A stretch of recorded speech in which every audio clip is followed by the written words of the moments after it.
Yeah, seeing my mom incapacitated in the ICU was quite the emotional upheaval. At the light, turn left onto South Shepherd Drive. So as many of you know, almost 2 weeks ago now, 2 Mondays ago, so this Monday will be this Sunday will be 2 weeks. But yeah, 2 weeks ago, I got the phone call that my mom had had a stroke and was on her way to the emergency room. We were fortunate enough that we had,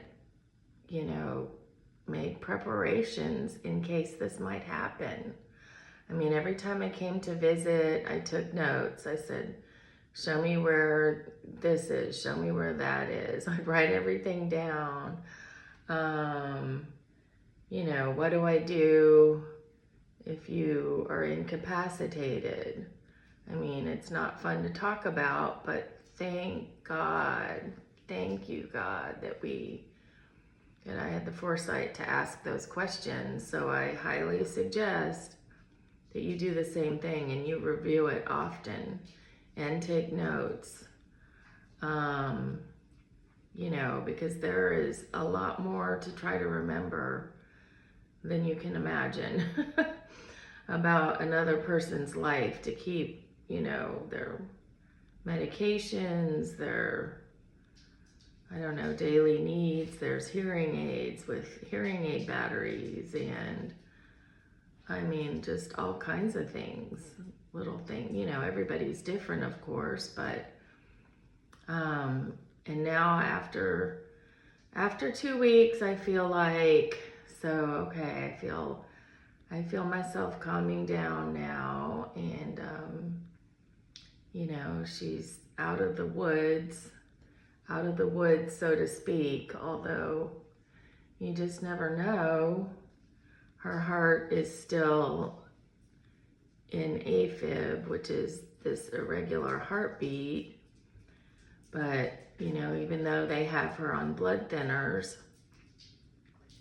what they don't know is if there are more blood clots just sitting in her heart that could come out and go to her brain again. So, but I feel like she's stable. She had to have a liter of fluid taken off of one of her lungs.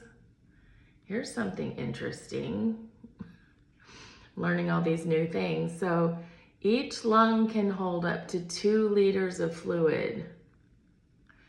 That seems crazy. But yeah, so they took 1 liter off. And yesterday she was breathing better. She didn't need a breathing treatment. So we're hoping she's going to be cleared this morning to go on to the most important phase, which is rehab and physical therapy, occupational therapy, speech therapy, all things therapeutic, and to help her get better and continue living her life.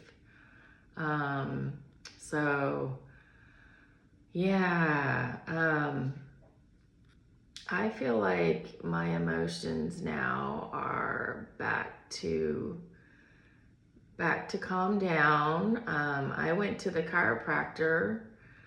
Whew, that did me a world of good. If you're caring for loved ones, who are ill, it is very important to take care of yourself, and the nervous system is probably the number one thing you can take care of. So that's chiropractic and acupuncture. I cannot tell you the amazing results I have had with those 2 modalities in my life at various times.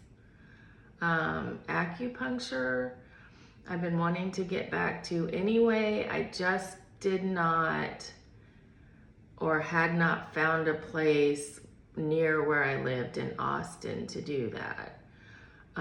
So I was kind of in limbo there. But here, now that I'm in Houston caring for my mom, the chiropractor had a referral for me and knows an acupuncturist. So yay, I'm super excited for that. I mean, literally that has helped me with weight loss in the past, digestion, anxiety, sleep, pain. I mean, acupuncture can help with everything. So I highly recommend it. And so I pretty much kind of know how things are going to go from here on out. Not the timeline exactly, but we have the phases, which will be rehab, and you want to get the rehab extended as many times as you can. So I talked with her and reiterated how important the first 2 weeks are for her to make improvements. I don't think that it has to be huge improvements, but they want to see some improvements to continue that rehab. So that's her goal for the next 2 weeks as soon as she gets over there. The first hurdle, of course, is getting her medically cleared, and the fluid on her lungs help set her back on that a little bit, but I think she's good to go. Hopefully today, waiting for that notification, and then she'll be moving to rehab. And then after that, so we want to get that extended as many times as possible because of course we want her to get mobility back in her arm and her leg, and to get as much speech back and cognitive ability as possible. And after that, she will probably go to skilled nursing for a little amount of time, just because we won't really know her capabilities that far in advance and what her next permanent living situation will look like. So the skilled nursing will allow her a higher level of care, while also continuing some level of rehab, just not the high level that she's going into here real soon, which gives her 3 hours a day, an hour in the morning, an hour in the afternoon, an hour in the evening. So it's really intense, but skilled nursing will probably just do 30 minutes to an hour of some level of rehab for her. So that's the phase after rehab, and then that will allow us time to assess what she needs to continue and set up a new normal for her, whatever that needs to look like, whether she can stay in the independent living situation she's been in and just have perhaps a little bit of help. I'm going to be with her for, I feel like, probably the next 6 months. I mean, I don't know. Yeah, I can't really feel into beyond that or whatever, but I feel like I'll be here at least another 6 months. And then we'll just have to see what her improvement level is.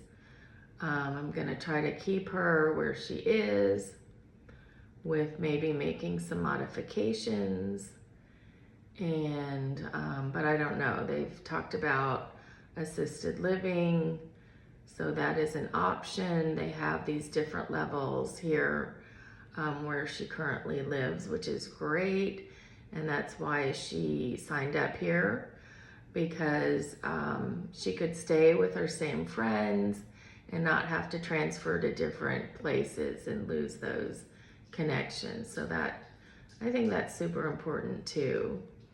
But so, and then just, you know, I'm rethinking my summer, I have like a hair, rethinking my summer content here, replanning.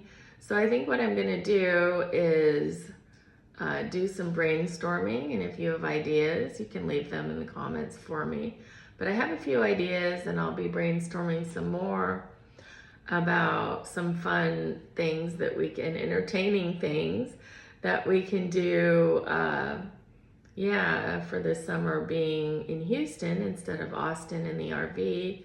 I'm in Houston in an apartment, so there's lots of opportunity there still for fun things and interesting for sure. I'm going from a very casual looking camper to, very upscale living arrangement. I kind of need to change my look. I typically look like I just came out of the forest, which is not the norm here at her upscale living place. So that'll be interesting. That will be fun to do a makeover like that, for my new living arrangements. And some other interesting things too. We'll find some fun things. Fun fact, I just learned about Houston. It's the second most moved to city in the United States right now. I guess Myrtle Beach is number 1. So I had no idea that Houston had gotten that popular. I just knew that Austin had way dropped off the list completely, and people were moving out of Austin now. Although I guess there's still interest in, what's going on there and what it's like. But Houston being the number 2 place that everyone is moving now. So that was great to know, because then there'll be lots of interest on what's going on here.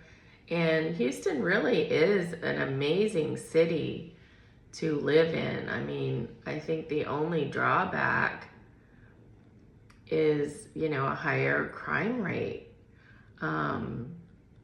They have professional sports. They have all the arts. The restaurants here are top notch. I mean, I think better than New York, in my opinion. San Francisco, the Wolfgang Puck restaurant, that might be the only one that beats it that I can think of. And there's a couple in LA that were very good as well. But I mean, Houston has top-notch food, I gotta tell you. So it's not a bad place to be. There's a lot to do. I guess the only other drawback maybe is traffic. So if you're getting in you have to be in rush hour or, excuse me. Obviously, if you were going to a major professional sporting event, there's going to be a lot of traffic getting in and out of those. There may be ways around that. I know that my parents had season tickets to the football and basketball team back in the day. And I think they had some kind of VIP pass that you could zip into some special parking and go around those lines a little bit. So we'll look into that. I know they have WWE wrestling events here. I think baseball's going on right now. So they have the Astros, and apparently they're doing really well. So that's great. And you have, of course, NASA. You have the beach. You have the beach is literally an hour away. That's pretty amazing. That's wonderful to just zip down to the beach. Also, you have the bay. I can't think of what it's called right now, but it's like an inlet, an ocean inlet. And there's all these shops and restaurants built on that. That's only about 30 minutes away. And that is so beautiful. When we would come visit my mom, we'd take her out to lunch there, get fish and chips and sit by the water and watch the pelicans and whatnot. So that's beautiful. We'll do some stuff like that. They have the huge shopping mall, international shopping mall, the Galleria. They have Post Oak area. It's very beautiful here. I mean, I've shared with you the drive around Rice University with all those oak trees hanging over the street. And then near the Galleria, they have, the streets are lined with palm trees, and they're all lit up with Christmas lights at night, year round. And they have a big ice skating rink inside the Galleria. So lots of cool things here too. It's just a little bit different vibe. So I'll have to update my look and my vibe a little bit. And my schedule in Austin was very sedate compared to what it is now, which is fine. It just takes a little getting used to, and my energy has taken a little while to catch up. And I guess that's it for now. Thank you for watching. Please subscribe. We're trying to get 90 new subscribers in 90 days, and we've gotten 9 so far, so thank you so much. I'm so ecstatic, super ecstatic, and we're gonna have some great things coming up to watch. I will see you next time. Mwah.